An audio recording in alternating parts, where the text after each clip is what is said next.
சுகந்திரம்பேட்டு கிராமத்தில் அருள்பாலித்து வரும் ஸ்ரீ ருக்மணி சத்யபாமா சமேத வேணுகோபால சுவாமி நவநீத கிருஷ்ண கோவில். இங்கு திருமஞ்சனம் ரோகிணி திருமஞ்சனம் அபிஷேக ஆராதனை நடைபெற்று அன்னதானம் பாலித்து மிக சிறப்பாக இன்று நடத்தினார்கள். இக்கோவிலில் பல அதிசயங்கள் நடந்துள்ளன.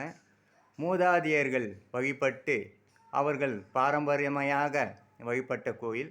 இப்போது பாகவதர்கள் ஸ்ரீரங்கத்தில் கலைமாமணி அவார்டுகள் பெரும் அளவுக்கு இங்கே பாகவத சபை நடந்து வருகிறது.